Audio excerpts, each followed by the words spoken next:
안녕하십니까? 영신교회 전우성 목사입니다. 이음 세 번째 시간에 오신 여러분들을 진심으로 환영합니다. 오늘 세 번째 만남에서는 하나님을 알아가는 과정을 함께 나누어 보도록 하겠습니다. 우리 먼저 말씀을 시작하기 전에 지난주 이야기를 좀 해볼까요? 지난 시간까지 그리스도 안에 있게 된 여러분들의 놀라운 특권에 대해서 이야기를 했지요. 하나님께서 나를 받아주셨다. 하나님께서 나를 특별하게 불러주셨다. 하나님께서 나를 새로운 가족 공동체에 속하게 하셨다. 이 모든 것을 우리가 믿음으로 말미암아 알게 되었음을 말했습니다. 그래서 에베소서 2장 8절에서 9절 말씀을 암송하셨을 텐데요. 자, 잠깐 영상을 멈추시고 암송하신 말씀을 함께 외워보도록 하겠습니다. 자, 준비가 되셨다면 함께 외워보겠습니다.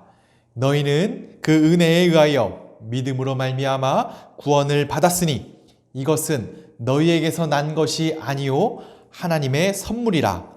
행위에서 난 것이 아니니 이는 누구든지 자랑하지 못하게 함이라. 아멘. 어때요? 이 말씀을 암송하시면서 한 주간 하나님의 깊은 은혜와 사랑을 체험하셨는지요? 또한 아침마다 하나님이 그리스도 안에서 나를 받아들이셨습니다. 나는 그리스도 안에서 특별한 존재입니다. 나는 그리스도 안에서 새로운 가족 공동체에 속했습니다. 하는 이 메시지가 여러분의 한 주간 삶 가운데 위로가 되고 큰 힘이 되셨는지요? 하나님과 우리와의 관계는요, 장신구가 아니라 우리의 본질입니다. 본질적으로 중요한 하나님과의 관계가 깨져 있음을 알 때, 그리고 우리가 얼마나 심각한 공경에 빠져 있는지를 절감할 때, 우리를 구원하신 하나님의 은혜에 감흡하게 됩니다. 이제 예수님 때문에 담대하게 하나님 아버지 앞에 나아갈 수 있게 된 우리는 하나님을 더 인격적으로 알아가야 합니다. 하나님을 아버지로 알아갈 수 있는 것은 자녀로서 누리는 가장 큰 특권이기도 합니다. 그리고 우리는 성경을 통해서 하나님이 어떤 분인지 알 수 있습니다. 이때 성경 말씀을 통해 하나님을 알아가는 여러 방법은 그리스도인들에게 부과된 의무가 아니라 영적인 특권이라는 것을 기억하시기 바랍니다. 자, 우리 55페이지로 넘어가 볼게요. 그리스도 안에 속하기 전에 있던 우리를 먼저 보려 합니다. 여러분은 어떠세요?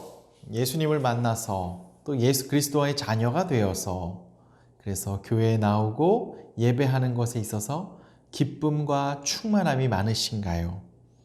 아니면 그 기쁨을 잊어버린 채 그냥 해야 하니까 하는구나, 또는 하라고 하니까 그냥 의무감에서 또는 그냥 습관처럼 하고 있지는 않으신지요? 우리가 구원의 기쁨을 잃어버린 그리스도인들을 종종 보네요. 왜 보는가 하면 그들이 과거에 어떤 존재였는지 잊어버렸기 때문에 그래요.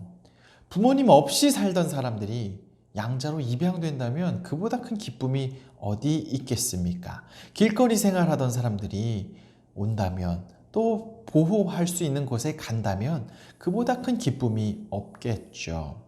탈북민들이 대한민국 땅을 밟고 나서 감격의 눈물을 흘리는 것, 아마 그런 이유가 아닐까요?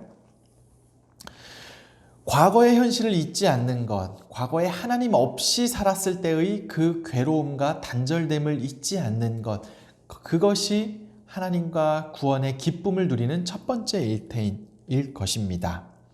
그리스도인들은요, 하나님의 진노 아래에 있다는 것이 얼마나 끔찍한 일인지, 하나님 없이 산다는 것이 얼마나 깊은 소외인지 직면하고 절감해야 돼요. 좋은 부모님 밑에서 누릴 수 있는 특권들이 무엇이 있을까요? 요즘에 흙수저, 금수저, 많은 수저 논란이 한 5년 전부터 있었죠. 부모님 찬스, 아빠 찬스라는 이야기도 있고요. 사실 오늘날의 이야기만은 아니죠. 고려시대, 조선시대 다 있었죠. 자, 좋은 부모님을 만난다는 게 무엇일까요? 사회적 특권을 계속 이어갈 수 있다라는 것만이 좋은 부모였을까요? 물론 잘 입고, 잘 먹고, 양질의 교육을 받을 수 있는 것도 놀라운 특권입니다. 근데 아마 진짜 좋은 부모님의 특권은 그 부모님과 인격적인 교제를 나눌 수 있는 것 아닐까 싶어요. 아무리 부모님이 되걸 같은 집에 산다고 해도 부모님과 소통이 단절돼 있고 그 자녀는 마치 부모님의 트로피와 같은 역할만 한다면 그 가정을 보고 참 좋은 가정이다 말할 수 없을 거예요. 오히려 조금은 경제력이 어렵다 할지라도 가족이 우애하고 또 함께 인격적인 교제를 나눠서 아버지 어머니가 자녀와 서로 소통하는 그 가정. 예전에 SBS에서는 천재 아이들에 대해서 취재하고 하는 프로그램이 하나 있었어요. 그때 제가 봤던 가장 인상 깊은 한 아이가 있었어요. 그 아이는 과학, 특히 화학 분야에서 놀라운 천재성을 보이는 아이였는데요.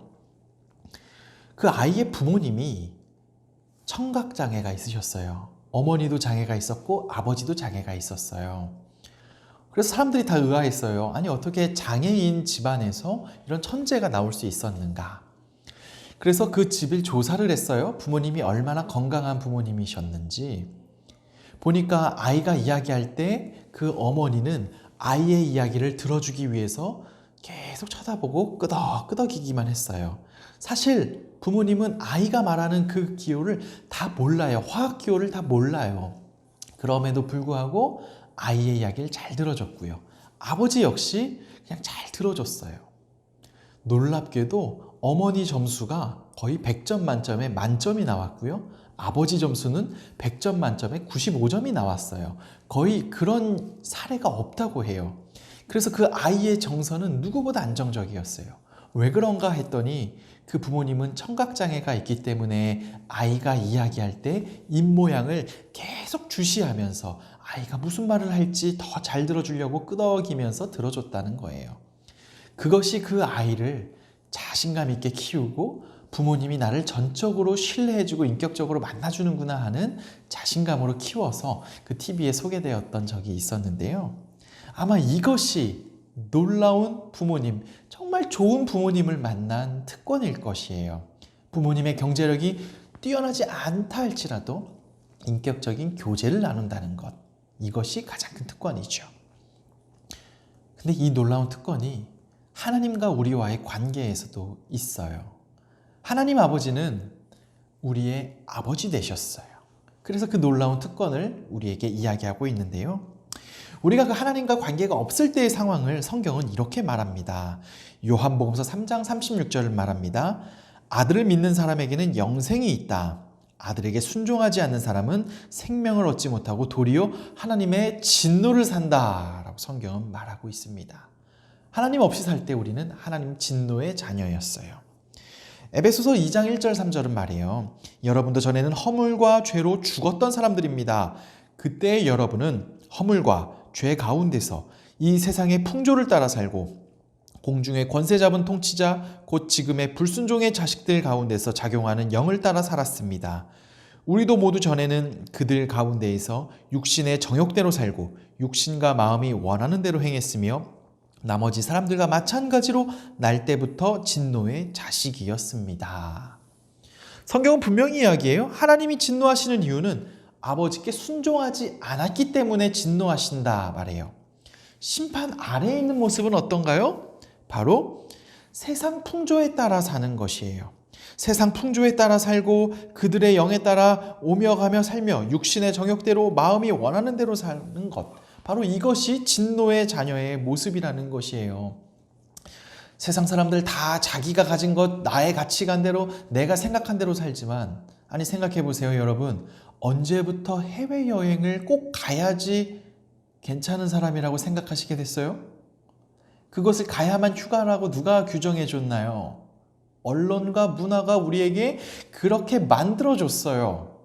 근데 그것을 마치 우리는 태초부터 내가 가지고 있는 생각인 것 마냥 살고 있어요. 그러니 해외여행을 못 가고 좋은 숙소에 못 가고 하면 야 나는 불행해 하는 그런 반응들이 나오고요. 요즘 젊은 세대 같은 경우에 인스타에 맛집과 여행 사진들 많이 찍어요. 못 찍으면 불행해 보이는 것처럼 생각해요. 좋아요가 많이 눌려야 해요. 누가 그렇게 하라고 했을까요? 이 시대와 풍조가 그렇게 하라고 말하지 않지만 보여주고 세뇌시켜줬어요. 그런 것에 노출된 사람들은 마치 그게 자신의 것인 것 양, 나는 원래 그런 사람인 양 생각하고 살죠. 이 자본주의의 광고는 우리에게 끊임없이 말하죠. 너는 소비하기 위해서 존재해. 소비하지 못하는 너는 능력이 없는 거야. 라고 말하죠. 우리가 원래 그런 존재로 태어났나요? 아니에요. 세상 풍조가 끊임없이 우리에게 말한다는 말이에요.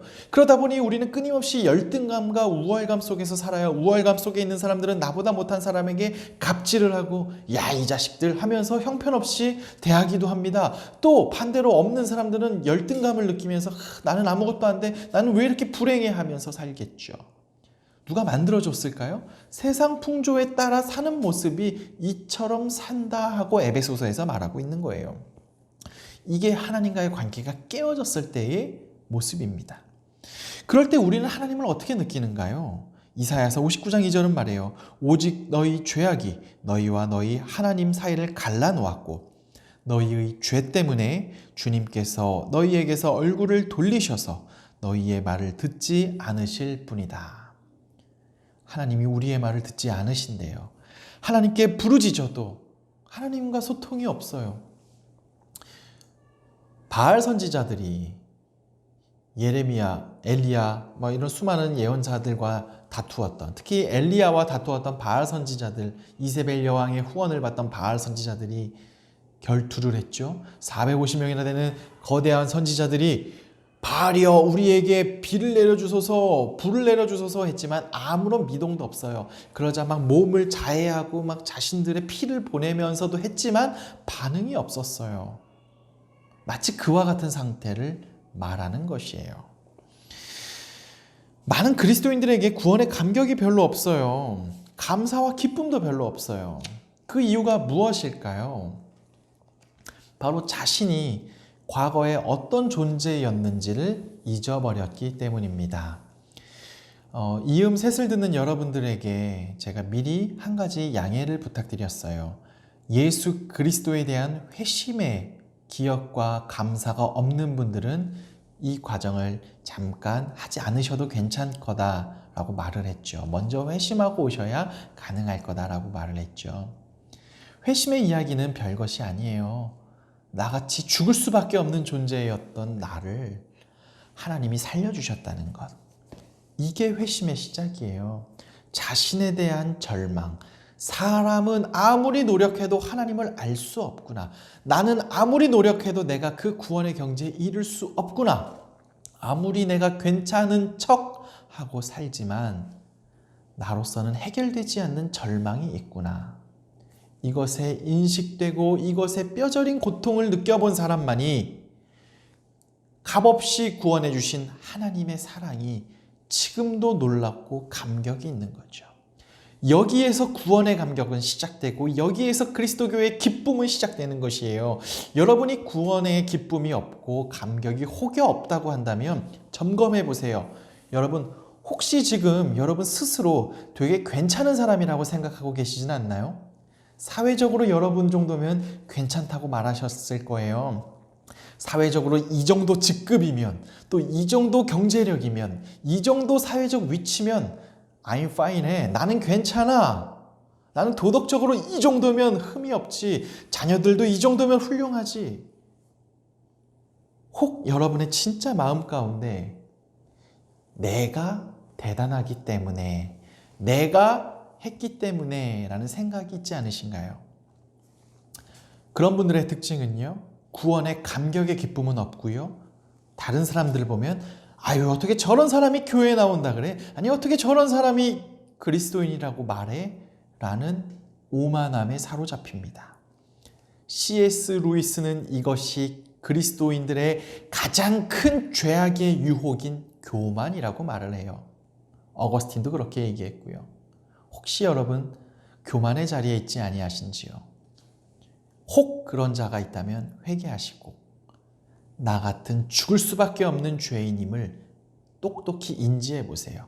사실 여러분 사회적 위치와 이런 것에서 이야기하는 수많은 가면들 속에 있는 진짜 여러분을 보시면 어디다 말할 수 없어요. 너무 창피해서 부끄러워서 말할 수 없는 여러분의 진짜 모습이 있잖아요. 그 모습을 보고 주님은 근데 너 괜찮아, 내 아들이야, 내 딸이야 해주셨다는 거예요. 그러니 어찌 감격이 없고 어찌 감사가 없겠습니까? 혹시 감사를 잊었다면 별것 없어요. 여러분의 진짜 모습을 봐보세요. 그러면 아이고 하나님, 나 같은 죄인을 불러주신 하나님 고맙습니다가 절로 나올 겁니다. 그리스도 안에서 얻게 된 하나님과의 새로운 관계가 있어요. 우리는 하나님과 원수의 관계였다가 화해하게 되었죠. 부부가 헤어지기 직전까지 갔다가 다시 결합해서 살게 되면 그 얼마나 기쁘고 행복한 일이었겠어요. 아버지와 아들의 관계가 의절 상태까지 갔다가 정말 놀랍게 회복이 되면 그 어찌 소중한 관계가 아니겠습니까? 마찬가지예요. 하나님과 우리와의 관계도 헤어져서 거의 의절 이상의 관계까지 갔다가 하나님의 놀라운 사랑으로 말미암아 회복되었다는 말이에요. 그래서 다시 우리는 하나님과의 놀라운 관계를 얻게 되었어요. 그 관계는 이렇게 변합니다. 로마서의 말씀입니다. 곧 우리가 원수 되었을 때에 그의 아들의 죽으심으로 말미암아 하나님과 화목하게 되었은즉 화목하게 된 자로서는 더욱 그의 살아나심으로 말미암아 구원을 받을 것이니라. 그뿐 아니라 이제 우리로 화목하게 하신 우리 주 예수 그리스도로 말미암아 하나님 안에서 또한 즐거워하느니라. 아멘. 하나님과의 관계가 즐거워졌어요. 이제 하나님이 벌벌 떠는 존재가 아니라 기쁨의 존재예요. 한국인들은 불가의 사상이 좀 많이 갖고 있어서 옥황상제, 천재 또는 염라대왕과 같은 개념을 가지고 하나님을 상상하기도 해요. 그러다 보니까 왜 신과 함께라는 영화에서 나온 것처럼 야, 너 이거 상 잘했지? 야, 넌 못했어. 넌 지옥. 너는 의인이야. 오케이. 천국에 가. 불교적 용어로 쓰면 극락에 갈 수 있어 라고 말할 수 있는 것이 우리 한국인의 정서에 많이 깔려 있었어요. 그러다 보니까 하나님은 늘 막 벌 주는 존재, 두려운 존재, 내가 굽신굽신해서 해야 하는 존재. 성경은 그 상태를 종살이의 노예라 그래요. 종과 관계죠. 우리가 회사에 가면 직장 상사와 우리와의 관계는 사실 이런 관계죠. 회사의 오너와 나의 관계는 갑과 을의 철저한 갑을 관계죠. 마치 하나님과의 우리의 관계도 갑을 관계처럼 생각하는 사람들이 있는데요. 예수 그리스도의 피로 말미암아 회복된 우리는 아버지와 아들의 관계가 되었어요. 아버지와 아들의 관계의 가장 놀라운 특권이 뭔지 아실까요? 제가 예전에 한 군교회에서 사무실에 있을 때 제 목양실에 아무나 막 들어오진 않습니다. 설교 준비하고 막 할 때 아무나 문 팍팍 열면서 목사님 뭐 하세요? 하고 막 들어오진 않아요. 근데 그것이 유일하게 허용된 사람이 있었어요. 저는 허용한 적도 없는데 허용된 사람. 바로 제 아들이었어요. 제 아들은 문을 막 벌컥 들어오더니 어느새 제 자리에 앉아서 막 제 키보드를 막 꽝꽝꽝 치고 하고 있어요. 그렇다면 제가 야, 너 뭐 하는 짓이야? 라고 했을까요? 그렇지 않아요. 아들이니까 그냥 예뻐서 사진도 찍고 남겨놔요. 하나님과 우리와의 관계가 그렇게 되었어요. 직장 상사 부하의 관계가 아니라 아버지와의 아들 관계. 여러분이 다니던 회사의 회장실을 여러분이 회장님 방을 막 들어갈 수 없는 것과 관계가 예전의 관계였다면 그 아들이 되면 그냥 열고 들어가요. 왜? 아빠니까, 아버지니까. 그게 하나님과 여러분의 새로워진 관계예요. 그 얼마나 하나님이 즐겁겠어요? 그분은 어떤 마음을 얻게 되었는가? 이것들을 사하셨은즉 다시 죄를 위하여 제사 드릴 것이 없느니라. 그러므로 형제들아 우리가 예수의 피로 힘입어 성소에 들어갈 담력을 얻었다. 주님의 전에 나아갈 때 기쁨과 담력을 얻어요. 담대함을 얻어요. 사랑 안에는 두려움이 없고 온전한 사랑이 두려움을 내쫓나니 두려움에는 형벌이 없음이라. 두려워하는 자는 사랑 안에서 온전히 이루지 못하였음이라. 여러분 이것만 기억하세요. 여러분이 회사 생활을 하셨다면 여러분 직장의 최종 오너가 있겠죠? 그 회장님이라고 한다면 그분 방에 여러분이 벌컥벌컥 문을 열고 들어갈 수 있을까요? 불가능합니다. 그것이 여러분과 과거의 하나님과의 관계였을 거예요. 하지만 이제는 여러분이 그 아들이 되었어요. 아들은 그냥 열고 들어갑니다. 왜? 아빠니까요. 우리는 예수의 피로 말미암아 그러한 관계가 되었음을 기억하세요. 그렇기 때문에 우리는 기뻐할 수 있습니다. 우리는 죄를 지을 때 어떻게 회개하는가? 다시 주님께 돌아서겠습니다. 내가 주님의 자녀인 걸 잊고 살았네요. 주님, 다시 내가 마땅히 주님, 나를 구원해 주신 주님을 다시 우선순위로 두겠습니다. 아버지 되신 하나님을 기뻐하겠습니다.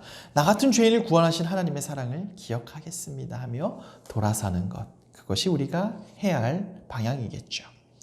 이 상태를 시편 131편 2절에서는 이렇게 묘사합니다. 실로 내가 내 영혼으로 고요하고 평안하게 하기를 젖된 아기가 그의 어머니 품에 있음 같이 하였나니 내 영혼이 젖된 아이와 같도다. 젖을 땐 1살, 2살 된 아이가 어머니 품에 있을 때 아무런 근심이 없이 그저 엄마만 있으면 돼요. 그것처럼 우리도 하나님과의 관계가 아무것도 필요 없이 하나님만 있으면 되는 관계, 바로 그것입니다. 밑에 문장 하나 읽어볼게요. 초록색 글씨인데요. 같이 한번 읽어보겠습니다. 자신이 하나님의 원수였다는 사실, 죄인이었다는 사실을 깊이 자각할수록 하나님의 은혜가 깊어집니다.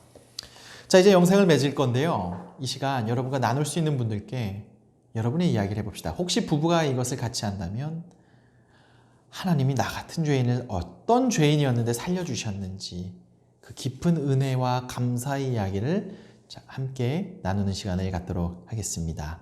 그럼 조금 이어서 뒤에 또 이어서 하도록 하겠습니다. 감사합니다.